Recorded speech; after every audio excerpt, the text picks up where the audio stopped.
नमस्कार, hornbill TV में आपका स्वागत है और मैं आपके साथ प्रिया बिस्ट। बुलेटिन की शुरुआत करते हैं। मुख्यमंत्री पुष्कर सिंह धामी ने देहरादून में डॉक्टर भीमराव अंबेडकर समाज कल्याण शिविर रथ को हरी झंडी दिखाकर रवाना किया। रथ पर उत्तराखंड सरकार चली गरीबों के द्वारा लिखा हुआ है, यानी रथ के जरिए सरकार गांव-गांव तक जाकर उपलब्धियां गिना रही है। सीएम धामी ने कहा कि 125 दिनों तक ये अभियान चलेगा और इस अभियान के तहत 240 शिविरों का आयोजन किया जाएगा, जिसमें स्थानीय लोगों की समस्याएं सुनी जाएंगी और वहीं पर समस्याओं का समाधान किया जाएगा। उन्होंने बताया कि सभी विभागों के अधिकारी इस अभियान का हिस्सा बनेंगे।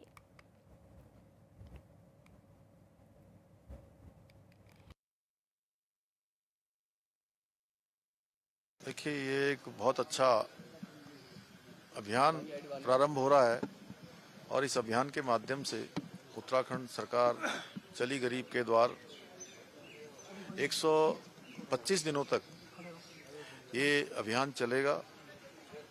240 लगभग शिविरों का आयोजन किया जाएगा, जिसमें ब्लॉक, ग्राम सभाएं, पंचायत, तहसील और जिले की समस्याओं का समाधान भी जिला स्तर के अधिकारी, हर स्तर के अधिकारी इसमें भाग लेंगे। और जो लोग अपने घरों से दूर जाकर अपनी समस्याओं के समाधान के लिए प्रयास करते हैं, प्रयत्न करते हैं, उनको दूर जाने की आवश्यकता नहीं पड़ेगी। उनके गांव के पास, घर के पास, उनके अपने स्थान के पास ही ऐसे शिविरों का भी आयोजन किया जाएगा। हमारे सभी अधिकारीगण भी इस पूरे अभियान का हिस्सा बनेंगे और लोगों को उनकी सुविधा के लिए काम करेंगे। सरलीकरण, समाधान और निस्तारण, ये जो हमारा मंत्र रहा है, उस मंत्र को चरितार्थ करेंगे। बाबा साहब अम्बेडकर जो हम सबके आदर्श हैं, आदरणीय प्रधानमंत्री मोदी जी के नेतृत्व में उनकी सोच के अनुसार आज देश के हर वर्ग के लिए, उत्थान के लिए आज योजनाएं बनाई जा रही, काम किया जा रहा है। राज्य के अंदर भी बहुत सारी योजनाएं हमारी इस दिशा में चल रही हैं। हमारा प्रयास है कि ऐसे हमारे शोषित वर्ग, वंचित वर्ग, हमारे अनुसूचित जाति, जनजाति के लोग, पिछड़े वर्ग के लोग जो आज जिनके पास योजनाएं नहीं पहुंच पाती हैं, योजनाओं की जानकारी नहीं हो पाती है, उन सभी को योजनाओं की जानकारी भी हो, वो इसके लाभार्थी भी बने। और इसी के साथ खबरों में आगे बढ़ते हैं। परीक्षा पेपर लीक को लेकर हो रहे आंदोलन पर एक बार फिर सीएम धामी ने मीडिया के सवालों पर जवाब दिया। मुख्यमंत्री धामी ने कहा कि पेपर लीक की एसआईटी जांच की जा रही है, जो भी दोषी होंगे उनके खिलाफ कड़ी से कड़ी कार्रवाई की जाएगी। सीएम ने कहा कि कुछ लोग युवाओं को लेकर राजनीति कर रहे हैं, विपक्ष के लोग इसे लेकर साजिश कर रहे हैं। सीएम धामी ने कहा कि राज्य सरकार पूरी तरह से युवाओं के साथ खड़ी है। देखिए, विधानसभा और सचिवालय ये हमारे जनता से मिलने के और रोजमर्रा का जो काम है, उस काम को आगे बढ़ाने का, उसका समाधान करने का एक स्थान है। और इसलिए मैं बीच बीच में प्रयास करता हूं कि सचिवालय के साथ साथ विधानसभा में भी आकर आप सब लोगों से मिलूं, आम जनता से मिलूं, सामान्य जनता से मिलूं और सरकारी कामकाज भी यहाँ से करूं। चुनाव के धरने में अक्सर पॉलिटिकली पूरा दिख रहा है कांग्रेस के पूर्व प्रदेश अध्यक्ष। देखिए, युवाओं के मामले में हमारा पहले दिन से स्पष्ट मत था। हमने कहा कि युवाओं के हक में और उनकी योग्यता, प्रतिभा, क्षमता के साथ किसी भी प्रकार का अन्याय नहीं होना चाहिए, कोई भ्रष्टाचार नहीं होना चाहिए। भर्ती प्रक्रिया पर अगर कोई प्रश्न चिन्ह है तो उसके लिए हमने कहा कि कोई जांच की जो भी प्रक्रिया है, जो भी छात्र चाहते हैं, हम वो जांच भी करवाने को तैयार हैं। छात्रों के हित में हम निर्णय लेने के लिए सभी प्रकार के तैयार हैं और मैं छात्रों से यही कहना चाहता हूं कि उनको आगे सबको तैयारियां करनी है अपनी। आगे बहुत सारे एग्जाम होने हैं, बहुत सारी चयन की प्रक्रिया चल रही है, एक बड़ा कैलेंडर उनके सामने उनका इंतजार कर रहा है। सभी लोग अपनी तैयारियां करें और जो छात्रों को अनावश्यक रूप से राजनीति के इस खेल में आगे करना चाहते हैं, उनके कंधों पर रख के अपना स्वार्थ सिद्ध करना चाहते हैं, ऐसे लोगों को उनको पहचानना भी है और कहीं न कहीं अपने विवेक से निर्णय लेकर आगे बढ़ना भी है। चुनाव लड़ चुके हैं और लगातार इस तरह की बातें वहां से आ रही, नेपाल बना देंगे या फिर एक अराजकता का माहौल जैसा बन गया है। देखिए, बहुत बड़ा ये दुर्भाग्यपूर्ण है और मैं कहूँगा कि एक संजोग है जहाँ एक तरफ ऐसा आंदोलन चल रहा था और उसी समय में राज्य की युवा शक्ति ने पूरे राज्य के अंदर जो छात्र संघों के चुनाव हैं उन चुनावों में आकर इन सब बातों का जवाब दे दिया है कि युवा किस प्रकार की गतिविधि चाहते हैं, कैसे प्रदेश का विकास चाहते हैं, कौन सी नीतियां चाहते हैं। और हमने 25,000 जो नियुक्तियां हम नौजवान युवाओं को देने में जो हमको सफलता मिली है, मैं समझता हूं कि सारे राज्य के लोगों ने भी उसको माना है और नौजवान युवाओं ने भी उसको आगे बढ़ाया। बीजेपी की सरकार इन दिनों स्वदेश पर जोर दे रही है। यूपी से लेकर उत्तराखंड तक के सीएम प्रेस कॉन्फ्रेंस कर प्रदेश की जनता से स्वदेशी अपनाने पर जोर दे रहे हैं। देहरादून बीजेपी कार्यालय में प्रदेश प्रेस कॉन्फ्रेंस के दौरान मुख्यमंत्री पुष्कर सिंह धामी ने क्या कहा, रिपोर्ट देखिए।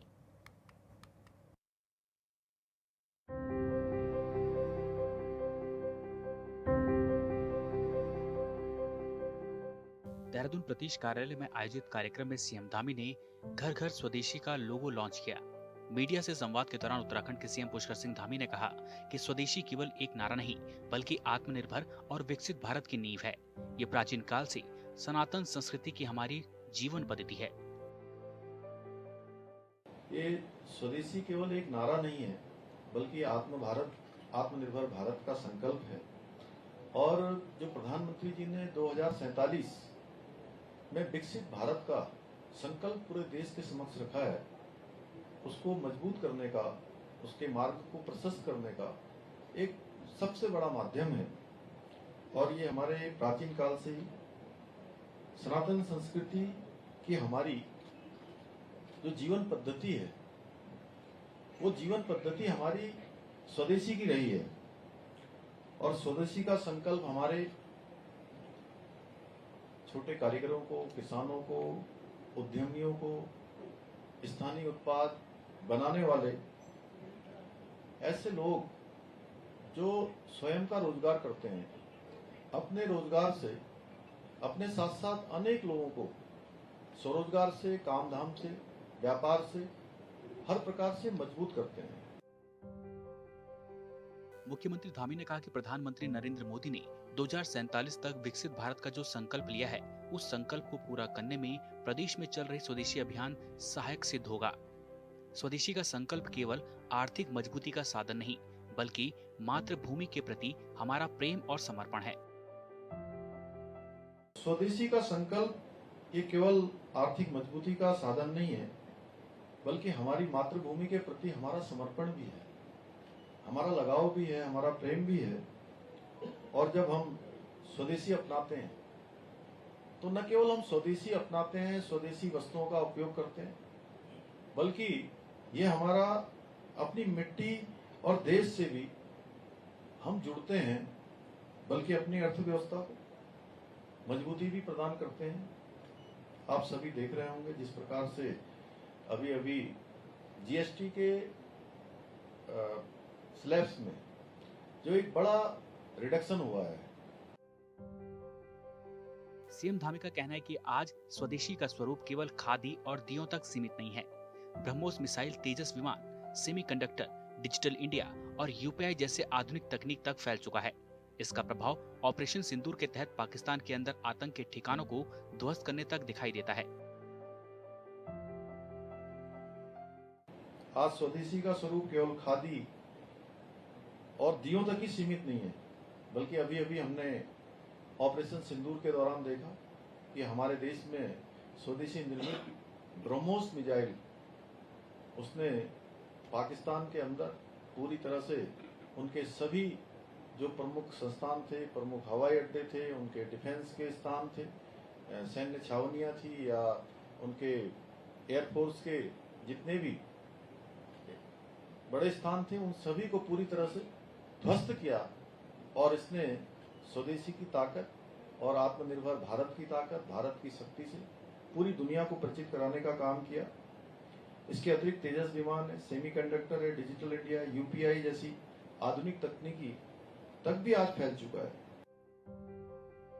इस दौरान मुख्यमंत्री ने समस्त प्रदेशवासियों से त्योहारों के सीजन में स्वदेशी उत्पादों को प्राथमिकता के आधार पर खरीदने की अपील भी की। सीएम धामी ने कहा कि राज्य के स्थानीय उत्पादों के विपणन के लिए हाउस फॉर हिमालयाज नामक अम्ब्रेला ब्रांड की स्थापना की है। कम संसाधनों के बाद भी इसकी गुणवत्ता बेहतर है। पेन पर या कहीं पर हम नोट कर लें किसी तरह से, कोई नोटबुक पर, कि कितने ऐसे हमारे उपयोग में आने वाली वस्तुएं हैं जो स्वदेशी हैं। और हमारे देश में आज एक सुई से लेकर कोई ऐसा काम नहीं है। आज हम चंद्रमा में भी पहुंच रहे हैं, हम बड़े बड़े अनुसंधान भी कर रहे हैं, बड़ी बड़ी अनेक रिसर्च हमारी चल रही हैं। सुई की नोक से लेकर हवाई जहाज तक हर चीज आज हमारे देश में बन रही है। तो हम स्वदेशी को ही अपनाएंगे और हमारे भाई बहन, व्यापारी भाई बहन भी गर्व से कहें कि यह स्वदेशी है। यही सामूहिक प्रयास हमें आत्मनिर्भर भारत की दिशा में आगे ले जाएगा। प्रेस कॉन्फ्रेंस में उन्होंने इस बात पर भी जोर दिया कि ग्रामीण क्षेत्रों में स्वरोजगार और लघु उद्योग को प्रोत्साहन दिया जाएगा। युवाओं को स्टार्टअप और डिजिटल प्लेटफॉर्म के माध्यम से स्वदेशी उद्यमिता की ओर आगे बढ़ाया जाएगा। हर घर स्वदेशी, घर घर स्वदेशी अभियान के तहत उत्तराखंड में जन जागरण किया जाएगा। उन्होंने कहा कि आत्मनिर्भर भारत, विकसित भारत के संकल्प को पूरा करने के लिए स्वदेशी को अपनाएं। हर घर स्वदेशी, घर घर स्वदेशी अभियान उत्तराखंड में भी जोर पकड़ता हुआ नजर आ रहा है। मुख्यमंत्री पुष्कर सिंह धामी ने इसको लेकर जानकारी भी साझा की है। उन्होंने कहा है कि बाकायदा बीजेपी एक बड़े लेवल पर इस अभियान को चलाने जा रही है। बूथ स्तर तक इसको चलाया जाएगा ताकि लोगों को जागरूक किया जा सके और उनको बताया जा सके स्वदेशी का महत्व। साथ ही उन्होंने ये भी अपील की है लोगों से कि स्वदेशी को ही अपनाया जाए। हालांकि ये भी देखा जा रहा है कि मुख्यमंत्री पुष्कर सिंह धामी लगातार क्षेत्रों में जब भ्रमण कर रहे हैं तो वो व्यापारियों से भी मुलाकात कर रहे हैं और साथ ही लोगों से भी बातचीत कर रहे हैं, उनके मन की भी जान रहे हैं। हालांकि उनको बता भी रहे हैं कि स्वदेशी अपनाना कितना ज़रूरी है। हालांकि देश के प्रधानमंत्री नरेंद्र मोदी ने इसका आह्वान किया था और इसी के साथ ही उत्तराखंड में भी इसकी शुरुआत हो गई है। ये देखा जा रहा है कि लोगों लॉन्च किया जा चुका है और 25 सितंबर से लेकर 25 दिसंबर तक इस अभियान को चलाया जाएगा। लगभग 3 महीने का ये अभियान चलाया जाएगा जिसमें लोगों को ये जागरूक करना होगा और साथ ही उत्तराखंड के जो प्रोडक्ट्स हैं उनको भी खरीदने पर जोर दिया जाएगा ताकि उनकी भी आमदनी हो सके और जिस तरह से लोगों की इसमें आमदनी भी बढ़ेगी और पूरी तरह से स्वदेशी अपनाने पर जोर भी दिया जा रहा है। हॉर्नबिल टीवी के लिए देहरादून से विशाल गर्ग। आगामी त्योहारों को लेकर बीजेपी प्रदेश प्रवक्ता हनी पाठक ने कहा कि पीएम मोदी की ओर से जीएसटी में किए गए बदलावों में आम जनता और व्यापारियों को बड़ी राहत मिली है। उन्होंने बताया कि जीएसटी बचत उत्सव के साथ साथ हर घर स्वदेशी, घर घर स्वदेशी अभियान को पूरे देश भर में जिलेवार और प्रदेश स्तर पर जोरों शोरों से चलाया जा रहा है। उत्तराखंड में भी मुख्यमंत्री पुष्कर सिंह धामी खुद विभिन्न क्षेत्रों में जाकर जीएसटी से जुड़े फायदे बता रहे हैं। पाठक ने कहा कि लोकल फॉर वोकल के संकल्प के तहत स्वरोजगार और छोटे उद्योगों को बढ़ावा देकर आत्मनिर्भर भारत की दिशा में ये अभियान एक मजबूत कदम साबित हो रहा है।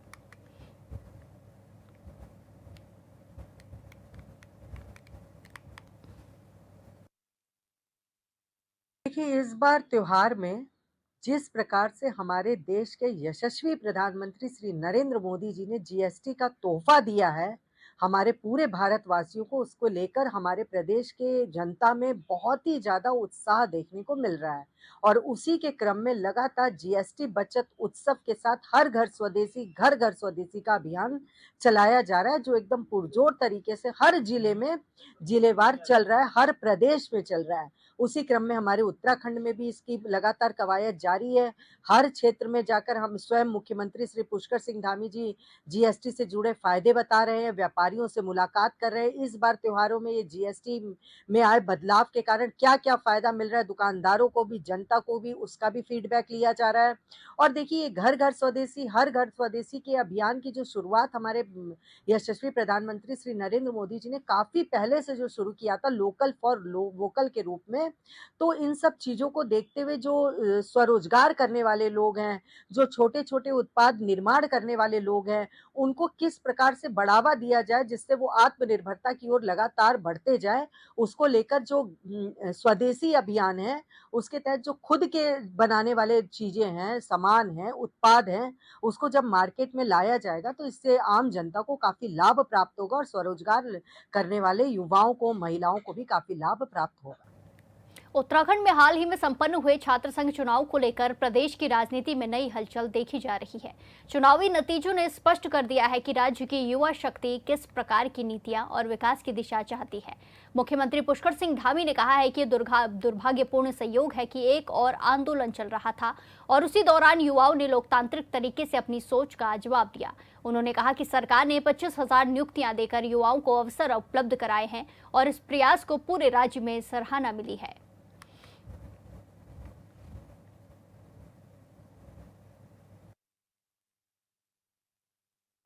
ये दुर्भाग्यपूर्ण है और मैं कहूँगा कि एक संजोग है, जहाँ एक तरफ ऐसा आंदोलन चल रहा था और उसी समय में राज्य की युवा शक्ति ने पूरे राज्य के अंदर जो छात्र संघों के चुनाव हैं, उन चुनावों में आकर इन सब बातों का जवाब दे दिया है कि युवा किस प्रकार की गतिविधि चाहते हैं, कैसे प्रदेश का विकास चाहते हैं, कौन सी नीतियाँ चाहते हैं। और हमने 25,000 जो नियुक्तियाँ हम नौजवान युवाओं को देने में जो हमको सफलता मिली है, मैं समझता हूँ कि सारे राज्य के लोगों ने भी उसको माना है और नौजवान युवाओं ने भी उसको आगे बढ़ाया है। उत्तराखंड में इस बार मानसून की वजह से चारधाम यात्रा पर असर पड़ा, तो अब जिला प्रशासन के नए नियमों की वजह से कारोबारियों के कारोबार पर असर पड़ रहा है, जिससे उत्तरकाशी के कारोबारियों में सरकार और जिला प्रशासन के प्रति भारी आक्रोश देखने को मिल रहा है। रिपोर्ट देखिए।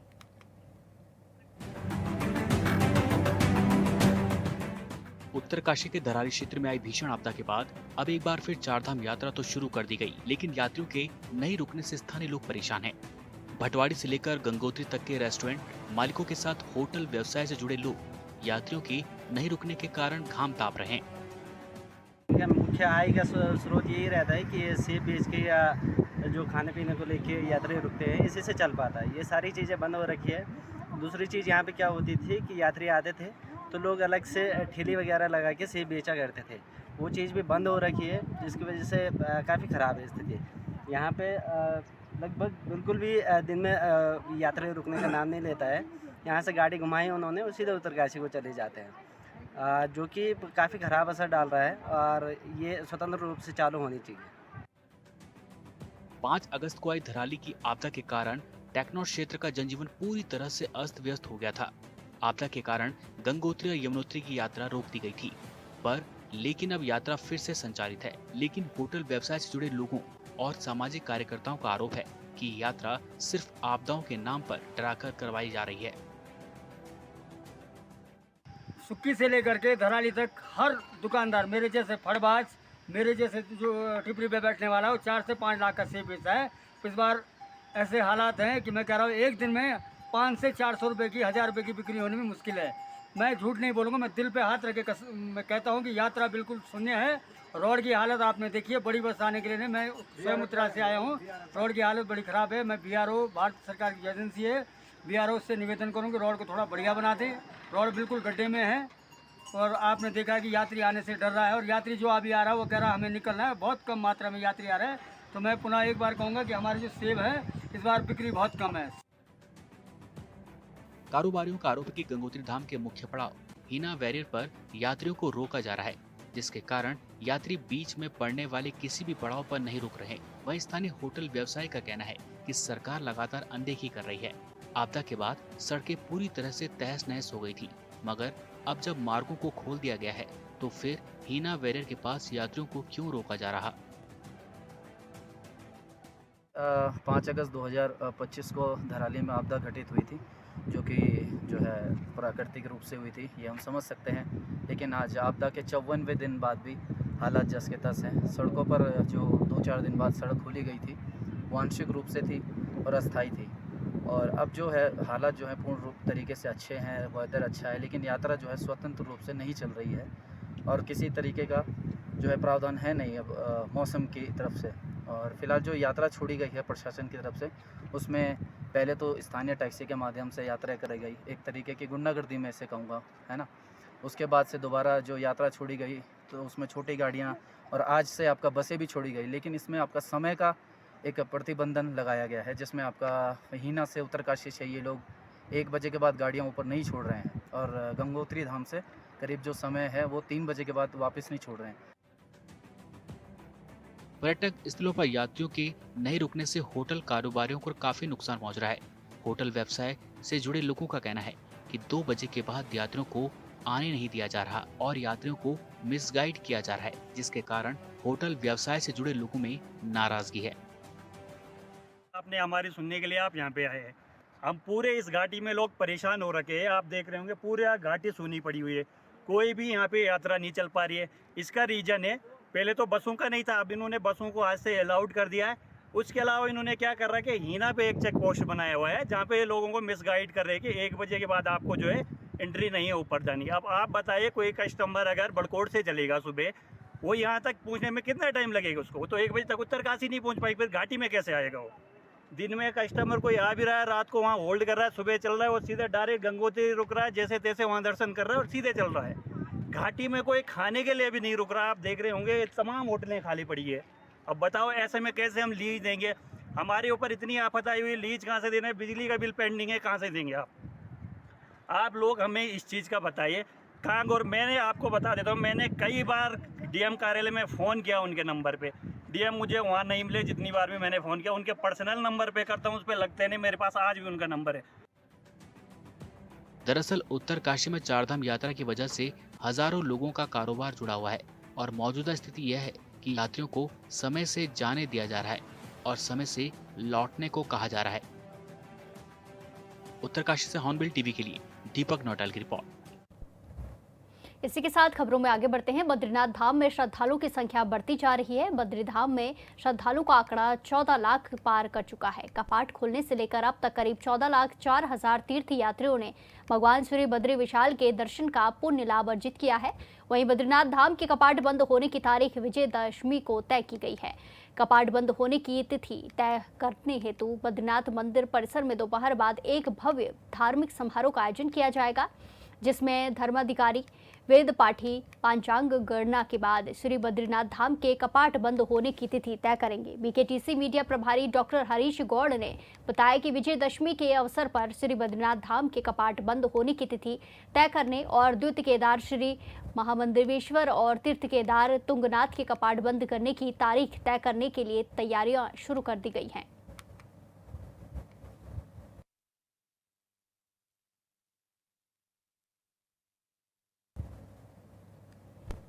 इस बुलेटिन में फिलहाल के लिए इतना ही। बाकी तमाम खबरों के लिए देखते रहिए हॉर्नबिल टीवी। नमस्कार।